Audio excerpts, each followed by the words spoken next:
O Senhor me falou algo, hoje eu estou bem batendo um papo com você. O Senhor me falou algo que eu fiquei preocupado, assim, muito preocupado nessa tarde. 1 Samuel 16:1 diz assim: disse o Senhor a Samuel: até quando terás pena de Saul? Disse o Senhor a Samuel: até quando você terá pena de Saul, havendo eu o rejeitado, para que não reine mais sobre Israel? Enche um chifre de azeite, vem, enviar-te-ei a Jessé, o belemita, porque dentre os seus filhos me provi de um rei. Disse o Senhor a Samuel: até quando terás penas de Saul, havendo eu o rejeitado? Irmãos, nós estamos num tempo de entender muitas coisas. Por que eu digo isso? Ao mesmo tempo que eu tenho clamado, desde aquele último domingo, que eu ministrei, desde 15 dias atrás, falando: Deus, eu preciso, nós precisamos, a igreja precisa de um batismo de amor. A igreja precisa de uma unção de Barnabé. E eu estava orando por uma pessoa, porque assim, nós oramos por várias pessoas todos os dias, pela nossa família, pelas pessoas da igreja, pela liderança, pelos nossos pastores, pelos membros, pelos filhos. Mas orando por uma pessoa em específico, o Senhor me falou assim: até quando terá penas de Saul, havendo eu o rejeitado? Você está entendendo isso? Eu falei: Deus, eu não entendi. E Deus falou: eu vou te falar de novo, porque esse texto veio na minha mente, mas eu não sabia o endereço dele. O texto veio na minha mente, só o texto. Eu não sabia o endereço dele na Bíblia. Aí o Senhor falou: 1 Samuel, capítulo 16, verso 1. Exato. Como se abrisse uma tela e você visse. E eu abri, e o Senhor disse: disse o Senhor a Samuel: até quando terás penas de Saul, tendo eu o rejeitado? E eu comecei a chorar, irmãos. Eu falei: Deus, eu não estou entendendo mais nada. E o Senhor começou a ministrar no meu coração, dizendo assim: filho, eu tenho dado um ministério para a minha igreja, eu tenho levantado alguns homens nessa nação. Por enquanto eles estão levantados apenas ainda na sua igreja, às vezes na sua congregação local, às vezes na sua cidade. Mas eu levantarei homens nesses dias sobre as nações.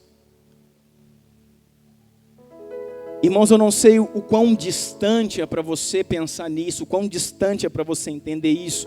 Para mim também era, porque eu tinha promessas sobre a minha vida e não sabia como e quando essas coisas iriam acontecer. Mas de repente, sem esperar, sem entender, sem saber como estava acontecendo, quando eu vi, estava acontecendo. Sabe por quê, irmãos? Porque Deus tem pressa de realizar a sua obra. Eu quero dizer para você, irmãos, você é titular de uma posição. Amém? Você é titular numa missão que Deus te deu. Existem coisas a serem feitas nessa terra que só você pode fazer. Como é que é, pastor? É isso mesmo. Existe uma determinada função, existe uma determinada atividade, existe alguém que precisa ser alcançado, existe um lugar onde uma palavra precisa chegar, existe alguma coisa, existe uma missão no reino que só você e mais ninguém na terra pode fazer. E sabe para que você nasceu? Para realizar essa função em Deus. Porque essa é a tua missão. Porque esse é o teu propósito, porque esse é o teu chamado. Irmãos, comer bem, dormir bem, viajar, casar, trabalhar, passar no concurso. Mais uma vez eu te digo, querido, são consequências. Virão a nós, mas são consequências. Vem quando eu busco em primeiro lugar o reino de Deus e toda a sua justiça.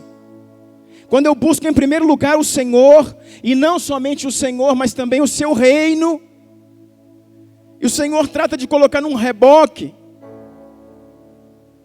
as coisas que nós desejamos, que nós pensamos, porque eu quero te dizer, Deus se agrada em abençoar os seus filhos. Deus se alegra em te dar coisas também materiais, em fazer você feliz. Deus se agrada com isso. Não é pecado ter coisa alguma, muito pelo contrário. Deus quer te dar, mas antes, a prioridade de Deus não é te dar nada dessas coisas. Ele quer dar, ele fica feliz, mas ele fica mais feliz quando você morre para você e vive para Ele.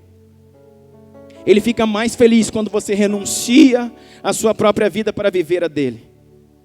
Esse é o objetivo do Senhor. Por quê? Porque Ele tem um propósito para você, um objetivo. Sabe, não é o objetivo de Deus. Deus não preparou um substituto para você. Olha, se o Estevão falhar, o camisa 11 assume a posição. Não é assim, irmãos. Na vida dos homens e das mulheres de Deus não existem substitutos. Deus criou primeiro no céu uma missão, um propósito. Deus criou um sonho. Deus criou um propósito. Deus criou um objetivo. Deus criou algo a ser feito na terra. Depois Ele fez com que você viesse. O seu propósito veio antes da sua vida. Depois Ele uniu a sua vida ao propósito que Ele criou. E Ele não criou duas pessoas para o mesmo propósito. Você pode ser até cooperador no projeto de alguém, mas aquilo que é para você fazer, é somente você que pode fazer. É por isso, querido, que eu não posso subjugar, discriminar. Pegar ali o Marcos, pegar o Mário, pegar quem quer que seja e falar, não, você vai até aqui, aqui não. Você toca aqui, até depois daqui você não pode mais. Você pode ministrar isso, mas ministrar aquilo você não pode não, irmãos. Porque eles vão fazer coisas que eles foram chamados para fazer, e se eles não fizerem, ninguém vai fazer. Eu não consigo fazer o que Deus colocou para que ele faça. O Marcos não consegue fazer o que Deus colocou para eu fazer. E eu vou te falar, mas nós teimamos e decidimos não fazer aquilo que Deus ordenou. Nós decidimos escapar do projeto. Nós decidimos pegar um atalho. E sabe o que Deus faz, irmãos? Deus coloca um anzol na tua boca e te traz de volta. Mas sabe o que eu faço muitas vezes? Não quero. Igual um menino de 2 anos, igual o Heitor está querendo aprender a fazer, nós já estamos tendo que trabalhar. Me dá suco, mamãe. Não, suco, não, suco, não, suco. Falei, vou te dar um tapa na sua orelha, menina, agora mesmo. E nós vamos ensinando. Eu não dou ainda não, irmãos, mas daqui a pouco ele vai começar. Nós somos assim, querido. Não quero, e a gente teima. Por quê? Falávamos aqui também, na quinta-feira, onde o Hudson liberou uma palavra muito boa, muito forte. Eu precisava ouvir aquilo que ele falou. Sabe, essa semana foi uma semana daquelas. Nós estamos a véspera, nas vésperas da nossa convenção. Então, irmãos, o reino das trevas se levanta. Por isso que eu te digo, te liga, te atenta. Porque tudo vai acontecer para que no fim de semana você não esteja aqui. Tudo. Vai chegar visita, o filho fica doente, acontece isso, acontece uma conta, acontece não sei o quê, o carro pifa, a farmácia vence. Irmãos, e ele trouxe uma palavra aqui falando sobre Hebreus 11, Hebreus 12, sobre a fé e sobre nos movermos pela fé. Por aquilo que não vemos, mas por aquilo que cremos. E sabe, eu terminei dizendo sobre o governo do Espírito. Eu terminei dizendo assim, olha, 90% da igreja, infelizmente, irmãos, são governados pela alma. Eu falei quanto? 90. Falei quanto? 90. Se não for um pouquinho mais. Ah, pastor, é você mesmo, querido. Eu também, irmãos. Irmãos, eu preciso lutar contra isso. Eu preciso buscar a cada dia na minha vida. Não é uma coisa que aconteceu num dia, numa oração de entrega, num batismo, num encontro, seja onde quer que seja, e isso foi resolvido na minha vida. Não. É a cada dia. É a cada tempo. É a cada segundo. É para responder cada palavra. Sabe quando você é questionado a respeito de algo e você vai responder, você tem que parar, contar até 3 e localizar quem está respondendo, a tua alma ou o teu espírito. Dá para entender isso? Sim ou não? Dá para entender isso? Que quando alguém chega assim para pisar no teu calo, que quando chega aqueles irmãos, sabe que num momento X estão enviados pelo tal, para te falar, olha, você sabia que falaram isso de você, que disseram aquilo, que falaram e que aconteceu, aí quando você vai, aí você pensa, aí localiza o arquivo, a alma e o espírito, e aquilo que você vai liberar ali, você foi governado ou pela sua alma ou pelo seu espírito.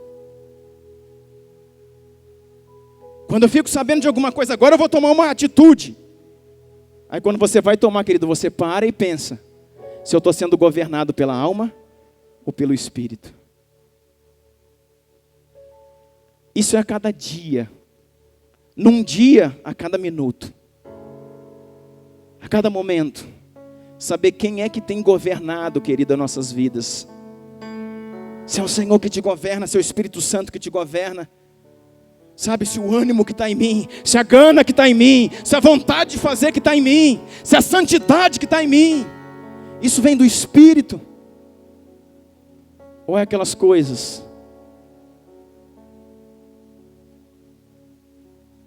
Sabe, irmãos, eu comecei a entrar numa crise e o Senhor perguntava isso para mim. Porque, querido, você foi eleito para fazer algo que ninguém pode fazer. E não existe um substituto. Mas quando você é guiado pela sua alma, você insiste, Deus te traz de volta, você vai. Deus te traz de volta, você vai. Deus te traz de volta, você vai. Deus te traz de volta, você vai. E chega um momento que Deus faz o quê? Ele não te traz mais de volta, ele fala, pode ir, vai. Ah, Deus não faz isso não, eu te provo que faz. Sabe por quê, irmãos? Você tem um livre-arbítrio. Sabe aquela coisa, Deus não desiste de você. Não por muitas vezes. Mas chega um momento que ele desiste. Que ele chega, então vá. Então viva conforme o governo da tua alma. Viva conforme o domínio da tua carne. E esse é o meu medo, querido. Ei, eu tenho medo. Tu é o pastor? Sim, eu sou um pastor que quero viver na santidade do Senhor. Que não quero viver de aparência.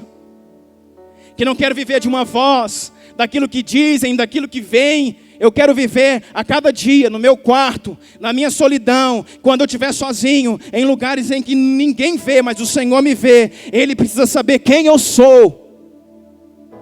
O que me governa.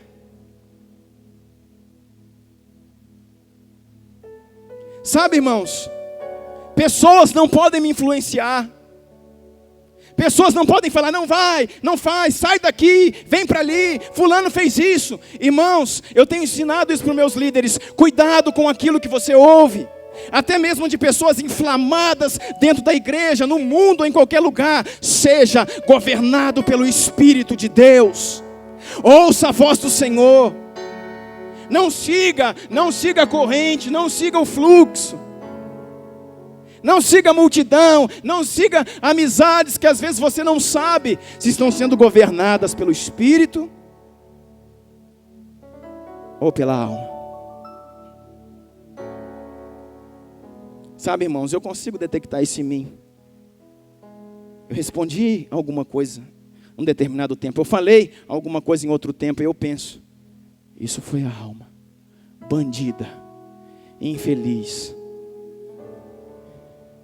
E ela deve olhar para mim e falar, fraquinho, bobinho, tolinho. Está entendendo? Deus não tem um substituto para a sua vaga.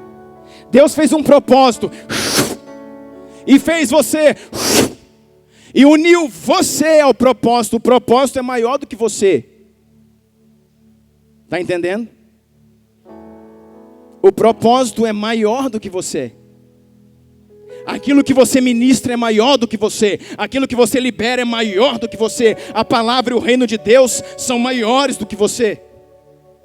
Você veio para cooperar com o propósito de Deus.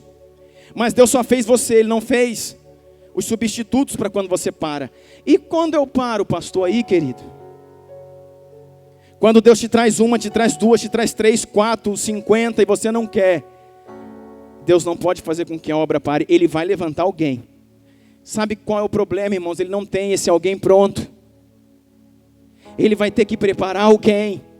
Ele vai ter que mudar a ordem das coisas. Ele vai ter que fazer uma bagunça, entre aspas, dentro do mover espiritual que está acontecendo na sua igreja, na sua cidade, no seu país. Por quê? Porque eu e você decidimos parar quando não deveríamos.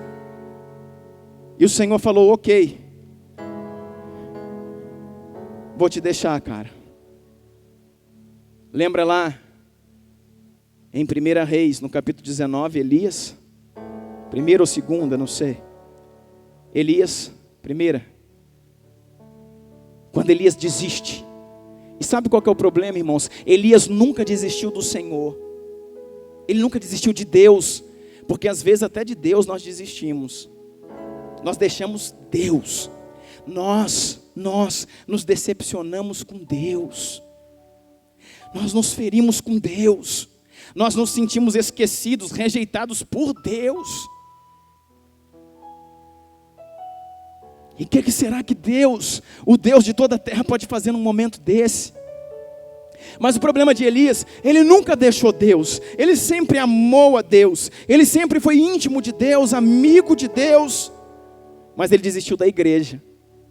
E sabe o que ele falou, Marcos? Falou assim, olha, Senhor, tu diz, esse é o meu povo, então o teu povo, o Senhor pode ficar com ele. Porque eu não aguento mais. Eu sou o teu amigo. Eu sou o teu filho. Tu és o meu Deus. Eu te amo, estou junto. Mas o teu povo, fica o Senhor com ele. Porque eu não dou conta mais dele. E é o problema. A síndrome de Elias. Que tem tomado os líderes do Brasil. Cansados. Esgotados. Machucados. Não é o povo, irmão, somente o povo também. Mas os líderes, aqueles que ministram, aqueles que pastoreiam, eu falo com muitos deles todos os dias, estão cansados, irmão, de tantas coisas. E sabe o que às vezes acontece? Desiste de Deus, não do povo. Mas quando eu desisto do povo, irmãos, eu desisti da noiva. Quando eu desisti da noiva, eu perdi o meu propósito. E aí Deus tem que mandar outro no meu lugar. E Deus me recolhe. E eu perco a conclusão do meu propósito. Não foi assim com ele? Irmãos, olha que Deus tenta. Porque Deus foi lá, botou o anzol nele e trouxe. E trouxe de novo, e trouxe de novo. E colocou pão. E colocou água. E colocou um pão sobre brasas, quentinho. Colocou água fresca.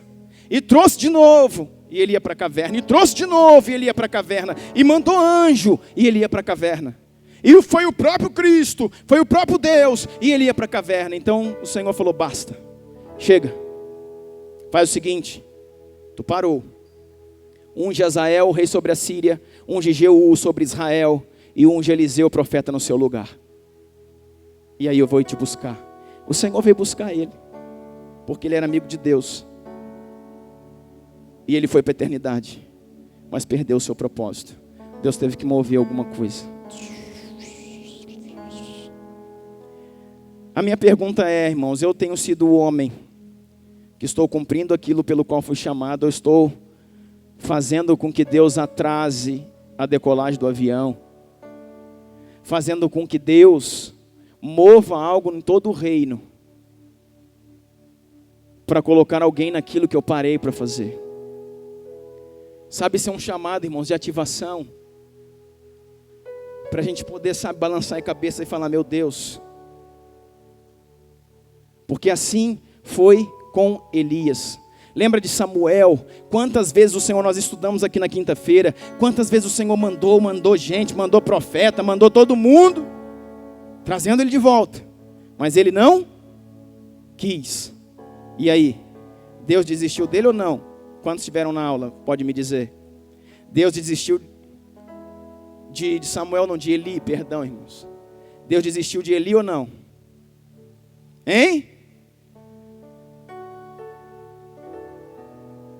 Deus falando a respeito do governo dele, do sacerdócio dele. Deus falando a respeito de como estavam os seus filhos. Trouxe ele, mandou profeta, exortou, mas ele não quis ouvir. A minha pergunta é: Deus desistiu de Eli ou não? Desistiu, irmão. Desistiu de Eli e falou: chega. Vai ser assim, assim, assim. Como que Deus não desiste, irmão? Desistiu de Eli. E se você for ler a história, irmãos, vai ver que drástico foi o fim dele, dos seus filhos. Saul, esse texto fala de Saul. Deus desistiu de Saul ou não? Desistiu. Irmãos, tem homem que é mais perseverante que Deus. Que isso, pastor? Você não está vendo aqui Samuel? Samuel estava crendo ainda em Saul e Deus não. Deus falou para Samuel: Samuel, deu, chega, basta. Mas Deus, o Saul não me quer. O Saul não me ouve. O Saul não me obedece. O Saul perdeu as chances todas de investimento que eu fiz na vida dele. E eu quero te dizer, Samuel, tu é meu profeta. Então ouve a minha voz, ó Samuel. Até quando tu investirá na vida de Saul, tendo eu o rejeitado? Irmãos, Deus desistiu do Saul. E por isso que eu estou dizendo, Deus me falou nisso nessa tarde. Eu entrei em desespero, eu entrei em confusão, comecei a falar: Deus, mas Deus falou: não, eu estou falando desse caso para você. Irmãos, eu estava orando por uma pessoa. Deus falou: a unção de Barnabé que você está buscando está vindo sobre a sua vida. Por quê? Porque você está buscando. Por quê? Porque você entende que precisa. Por quê? Porque você assume que precisa. Então ela está vindo sobre a sua vida. E você vai ser Barnabé na vida daqueles que você precisa restaurar. Eu estou dizendo a respeito de um. Estou dizendo: deixa ele comigo. Agora é entre eu e ele. Não faça mais nada. Irmãos, por favor, não questione pessoas. Não questione homens de Deus quando falarem: ah, mas tal pessoa assim assado. Existem direções dos céus para que algumas coisas sejam feitas. Amém? Um dia eu acabei de ministrar e tinha uma pessoa querendo falar comigo. E quando eu acabei a ministração, veio ela na minha mente: eu preciso falar com tal pessoa. E quando eu dei o primeiro passo para ir até ela, o Senhor diz: não fale nada para essa pessoa. Não fale nada com ela, não ore por ela, não converse com ela, não aconselhe ela, não diga nada. Eu falei: Deus, fala, o negócio dela é comigo. Eu estou a tratando. Não se meta nisso. Falei: sim, Senhor. Mas às vezes, irmãos, vem uma série de coisas, mas não sei o que, não foi, não fez, não, irmãos. Esse é o tempo da igreja entender que direcionamentos de Deus estão vindo sobre os seus profetas. Direcionamentos de Deus estão vindo sobre os seus profetas. Existe uma mobilização dos céus, adestrando a igreja, levantando, como falamos aqui, uma nova ordem de combate. E o povo, irmãos, a igreja precisa ser sarada, ajustar as suas armaduras, ter o seu coração, a sua mente alinhada, o seu espírito pronto para aquilo que Deus vai fazer. E Deus falou aqui: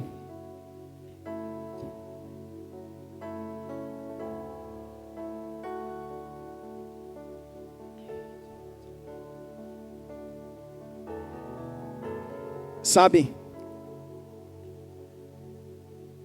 o Senhor não tem um substituto para a sua vaga. Se tiver que entrar outro no seu lugar, irmãos, nós então estamos atrasando o projeto de Deus. Nós estamos atrasando aquilo que Deus tem para fazer. Porque Deus vai mobilizar todas as coisas. Pastor, mas Ele vai mobilizar? Vai, é claro que Ele vai. Existe um texto muito interessante que está no livro de Esther.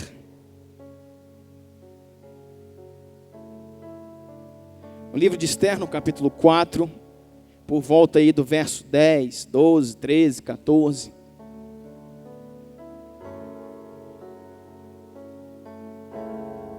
Esther agora era rainha. Esther agora entrou no lugar de Vasti. E agora ela está assentada no trono. Sabe, agora ela foi chamada. Agora ela está ali num tempo com o rei. Nesse momento em peculiar que eu estou falando, ela não tinha nem sido oficializada ainda rainha, mas já tinha tido ali o seu contato com o rei estava apaixonado por ela, e ela seria, escuta isso, irmãos, ela seria aquela que sentaria no lugar de Vasti. Eu vou falar isso aqui, vou terminar, tudo que eu ia pregar hoje, irmãos, já era, foi embora. Eu não li nenhum texto do que eu ia pregar para você hoje, mas vamos lá. Deus está movendo alguma coisa aqui. Essa era uma igreja que estava entrando num lugar de uma igreja já rejeitada. Vasti é um tipo de igreja, Vasti é a configuração espiritual de uma igreja que preferiu a sua festa particular. Ela fez uma festa para as mulheres do reino, ela fez a sua festa particular. E o rei, que representa o Senhor, o rei Assuero, fez a sua festa. E quando o rei Assuero chamou, convidou a sua amada, convidou a sua noiva, convidou a sua rainha Vasti para a festa dele, Vasti falou: não vou, de jeito algum, eu já tenho a minha festa. Meu Deus. A pergunta é, irmãos, quantos de nós temos feito a nossa própria festa? Sabe, nós falamos como igreja, falamos como povo de Deus, mas eu quero falar como homem e mulher, como nós particularmente. Às vezes não é nem nossa festa, mas às vezes fala assim: eu não vou no chamado do rei, porque em vez de festa eu já tenho a minha dor. Eu já estou curtindo a minha crise. Eu já tenho algo que, sabe, que está me consumindo, eu já tenho o meu bico aqui, então deixa eu quieto. Mas o rei está falando: eu conclamo todos os filhos, eu conclamo toda a igreja, eu conclamo toda a igreja a estar comigo, toda noiva a estar junto de mim. Mas ela diz: não, não vou. E a Bíblia fala que por ela não ter ido, o rei pergunta: cadê a minha rainha? Cadê a minha rainha? Cadê a minha igreja? E o eunuco fala: ela não vai poder vir, meu senhor. Não, como não? Ela já tem a sua própria festa. Ela já está envolvida com seus próprios problemas. Ela já está ocupada com o seu próprio trabalho. Ela já se envolveu com os negócios da sua própria casa. E por isso não pode vir na tua festa. E Assuero se levanta, o rei se levanta, Deus se levanta para destituir essa igreja do seu trono e dizer: não é mais minha rainha, não é mais a minha amada, não é mais a minha esposa, porque a minha esposa deve estar pronta a qualquer tempo, a qualquer hora, a qualquer minuto para mim. Aí traz todas as virgens, né? Eu estou resumindo bem, traz todas as virgens para o palácio. E ali elas ficam num tempo, se preparando, se adornando para ver qual é a mulher que o rei escolheria no lugar de Vasti para ser a sua rainha. Quem de nós, querido, nós estamos sendo agora escolhidos. Nós agora estamos sendo testados. Nós agora estamos numa posição de ser testado para entrar no lugar de alguém que já fora reprovado. E está ali todas aquelas donzelas, aquelas virgens.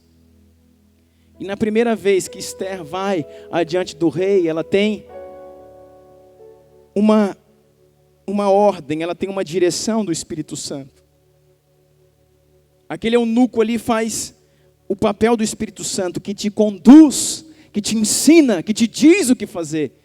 E ele diz, olha, a se apresentar diante do rei, não use nada, não use perfumes fortes, não use maquiagens, não use adornos, não se enfeite muito, não precisa de muita coisa. Mostra como tu é, mostra a tua beleza natural, mostra a tua pele como ela é, mostra o teu cabelo solto como ele é. Vai descalço, vai apenas com o teu vestido, não ponha nada, não se maqueie. E ele vai te aceitar como você é. E quando ela entra diante de Deus, irmãos, a Açoeiro, levantem. O rei olha para aquilo, irmãos, para aquela beleza, para aquela simplicidade, para aquela pureza, e fica doido. Fica doido, e ele entende, eu já tenho alguém para sentar no meu trono. Eu já tenho alguém para colocar no lugar de Vasti, alguém simples, pura, verdadeira, limpa, cheirosa, sem maquiações, sem coisas humanas, sem máscaras. Mas sabe o que eu quero te falar? Que ela fica ali esperando o momento da oficialização como rainha. Mas aí, irmãos, vem a prova da igreja. É aqui que eu quero falar com você. Para encerrar esse raciocínio. Aqui vem a prova da igreja, porque ela está lá, bem esperando. Sabe, os eunucos já tinham entendimento, o Espírito Santo sabe. Sabe, o Espírito Santo sabe daquilo que Deus está fazendo. E os eunucos, eu tenho certeza que a Açoeiro escolheu foi Esther. Existia um brilho nos olhos do rei. Existia um suspiro quando ele olhava para ela. Para uma igreja santa, por homens e mulheres que estão cumprindo o seu chamado e o seu propósito. Existe um suspiro, um palpitar do coração de Deus. Deus está olhando para os homens e mulheres não desistentes com um olhar diferente. Deus está olhando para os homens e mulheres não desistentes com um respirar diferente, crendo que através desses a igreja não vai parar. E eu quero te dizer, eu não sei você, mas eu quero fazer parte desse povo, eu quero fazer parte dessa igreja, em nome de Jesus. Em nome de Jesus.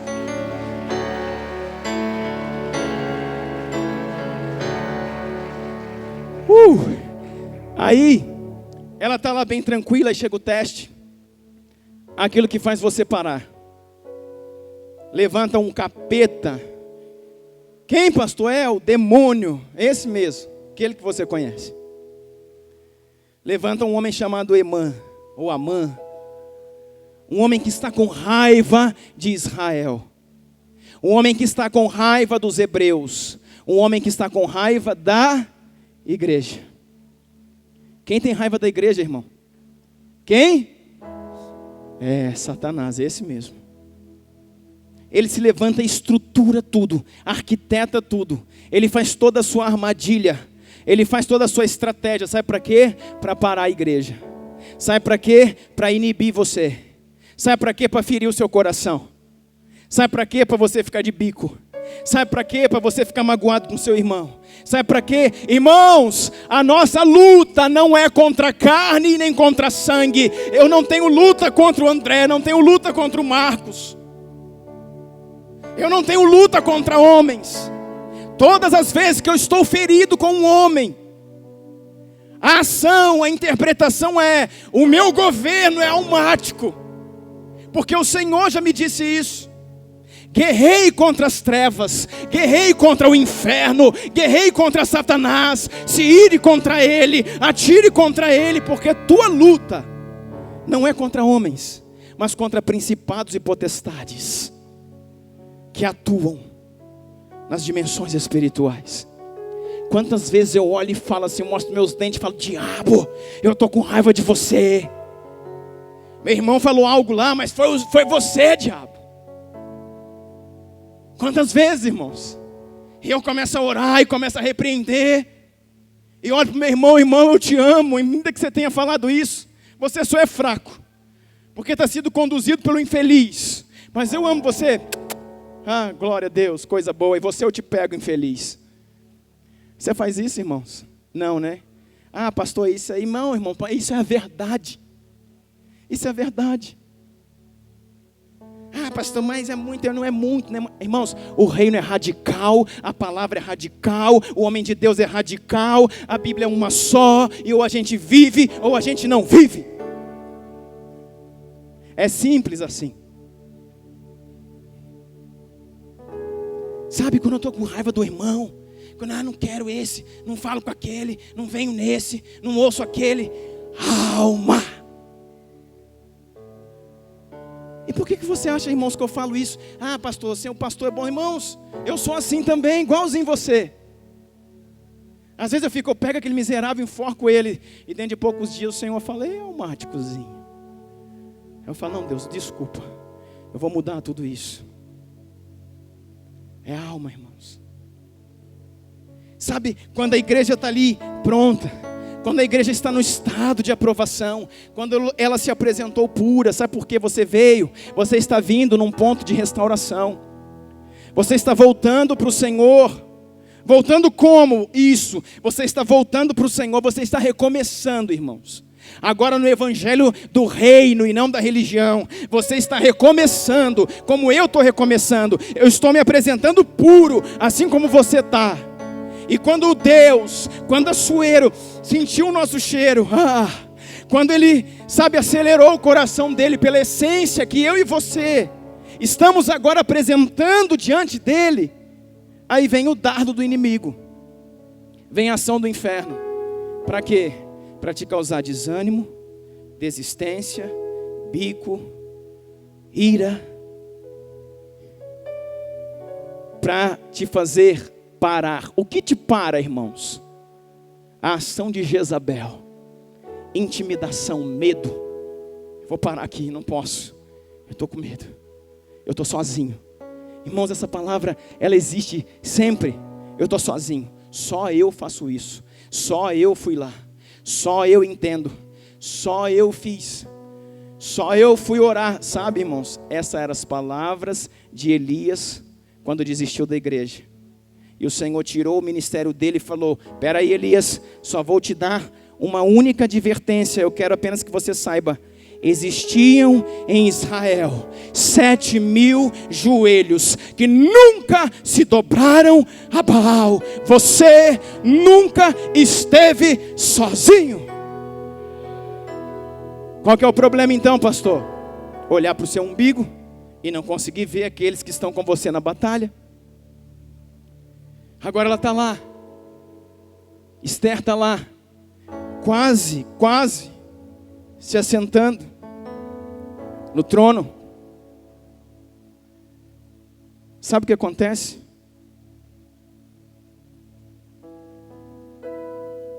Existe uma ação do inferno. O inferno arquiteta tudo para matar os hebreus, para acabar com a igreja. Emã, ele faz um decreto para exterminar todos os judeus e sela com o anel do rei. E num dia tal determinado, os judeus iam acabar com tudo. Sabe o que acontece? Aquele que está trabalhando a igreja, aqui, irmãos, é a ação de Mordecai, a ação dos ministérios, a ação dos 5 ministérios. O tigre, o leão, a águia, o pastor, o mestre, o profeta. A ação de Mordecai que está trabalhando a igreja. Mordecai chega e avisa assim para Esther que já está lá em cima. Irmãos, eu acho que ela já estava até no trono, nem sei. Vai ler lá que você vai ver. Eu sei que Mordecai manda um recado para ela, porque Mordecai não podia ir lá. E diz assim, olha, teu povo vai perecer. A igreja vai acabar. Satanás está triunfando. O povo está acuado. O povo está com medo. Existe um decreto para acabar com Israel. E você, está aí, nesses versículos que eu te dei, você que está aí sentada do lado do homem, você que se assenta com ele, você que tem intimidade com Deus, você que tem intimidade com o Assuero, interceda por nós, faça o teu papel. E nesse texto aí que eu te mostrei, Esther 4, 10, 11, 12, ela manda um recado de volta dizendo assim, olha, para Mordecai, é muito difícil o que você está me pedindo, eu não posso fazer o que você está me pedindo, eu não posso interceder por vocês, eu estou tirando o meu time de campo, eu não posso fazer o que você me pede, entrar na presença do rei sem ser chamado é loucura, entrar na presença de Assuero sem ser chamada por ele é morte na certa. Eu não vou fazer, não posso fazer, ninguém faria isso. E mandou o recado de volta. E Mordecai, irmãos, aquela ação que instrui, ele pega e escreve de volta para ela: Esther, eu te digo uma coisa, pense em algo que eu vou te dizer agora. Escuta, igreja, é para você. Você é Esther, a igreja que o Senhor está aceitando. Pense em algo que eu vou te dizer agora. Pense se não é para esta hora que você existe. Pensa se não é para esse momento que você existe. Pensa se não foi para esse dia que você nasceu. Pensa se esse não é o projeto pelo qual Deus te fez vir à terra. Pensa. Esther foi paralisada. E Mardoqueu falou assim para ela, e vou te dizer mais. Caso você insista em parar, caso você insista em retroceder, caso você insista em não fazer o cumprimento da tua missão, Deus levantará outro. Deus levantará outro para dar o livramento ao seu povo. Porém, você e toda a sua casa, você, ainda que esteja sentada no trono, você e toda a sua casa perecerá. E sabe, nesse momento, irmãos, ela ouviu aquela voz.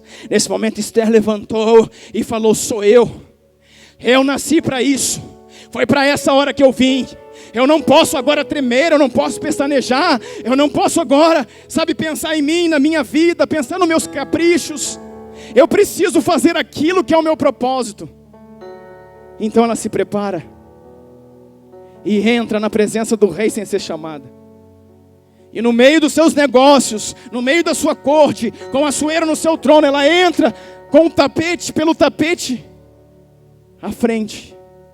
E quando Assuero olha para ela, irmãos, todos os conselhos dos desanimadores vieram: tu vai morrer, tu vai morrer, tu vai morrer. Até aquele que tinha dado o conselho correto anteriormente diga: olha, ninguém entra na presença dele e permanece viva. Todos falaram: já era, Esther já era. Mas a igreja de propósito, irmãos, não para perante coisa alguma. A igreja de propósito não para perante nada.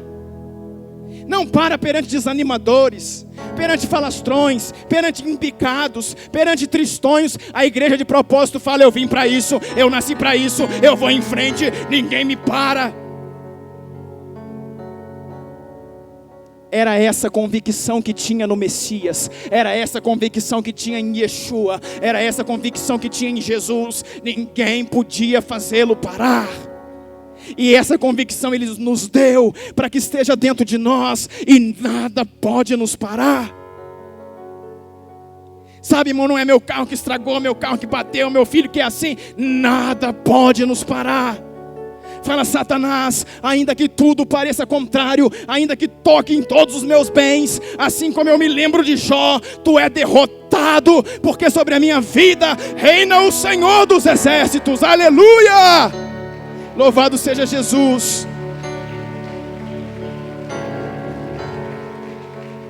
Já passaram outros antes, vieram antes outros que foram provados em coisas muito piores. E já mostraram, irmãos, que é possível não parar. Assim foi Jó. Que é possível ir crendo até o fim. Quando ela levanta e vem andando, falando em línguas, nem tinha o Espírito Santo, né, irmãos? Mas com essa coragem toda, ele deve ter vindo naquela hora para ajudar. Porque a Bíblia diz que ele nos ajuda nas nossas fraquezas. Ninguém conseguiria sem ele. E ela vem andando, falando em línguas. E falou: se eu morri, eu morri. Mas se eu vivi, o meu povo também vive. E Assuero se levanta, pega o seu cetro e estende o cetro sobre ela. Salve, ó minha rainha. Oh, aleluia. O que tu queres? Sabe, ela foi aceita. A igreja foi aceita pela sua determinação, pela sua coragem, pela sua ousadia e por não parar em coisa nenhuma. E aí, ela intercede pelo seu povo. A minha pergunta para você é, querido: você vai parar diante das armadilhas de Emã? Você vai parar diante das armadilhas que Emã está forjando para parar a igreja? Você vai parar diante da intimidação de Jezabel? Você vai parar diante das fofocas? Você vai parar diante do seu medo?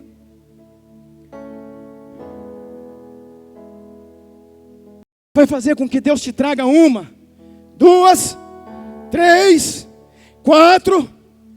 Irmãos, eu temo por isso, querido. Sabe, a cada parada nossa é uma chance que nós perdemos. Eu pergunto para você: quantas chances você tem, irmão? Eu não sei. Mas eu sei que quantas vezes Deus teve que vir atrás de mim e me trazer de volta para o meu lugar. Foi um cartucho que eu queimei. Foi uma chance que eu perdi. E eu estou contando. E você deveria contar. Porque pode chegar o dia que Ele vai falar: basta, deu. Assim como falou para Saul, assim como falou para Eli, assim como falou para Elias. Deu, foi. A tua missão será dada a outro. E a nós, querido, eu não sei o que servirá para nós. Isso me dá medo. E eu sei às vezes que Deus teve que parar o seu projeto para me trazer. E eu contei lá uma chance a menos. Deus não vai ter que mudar o rumo da história, irmãos, por causa de mim e de você. Deus não vai mudar o rumo da história por causa de mim e de você. Porque nós vamos assumir o nosso papel. Nós vamos adorar. Nós vamos louvar. Nós vamos ministrar a cidade. Nós vamos cuidar do órfão, do necessitado, da viúva. Ah, pastor, mas parece coisa nenhuma, irmão. Se Deus colocou isso na minha mão, na sua, você vai fazer. Ah, pastor, mas isso, irmão, se não tiver dinheiro, você vai encontrar. Se não tiver apoio, você faz sozinho. Se ninguém falar nada, Deus te fala. Mas você não vai parar. Aleluia, glória a Jesus. Você não vai parar. Eu vou te falar, eu conto com muita gente para fazer o que Deus me mandou fazer. Mas se todo mundo desanimar, eu vou fazer sozinho. Se todo mundo desanimar, eu vou dizer para você: eu não desanimo. Se o recurso não aparecer, eu vou buscar ele na boca do peixe, irmão. Um jeito ou outro vai acontecer, querido. Se Deus falou para mim, Ele só pode me parar. Só pode te parar aquilo que te move. Se é o Senhor que te move, nada pode te parar. Somente Ele. Aleluia. Fica de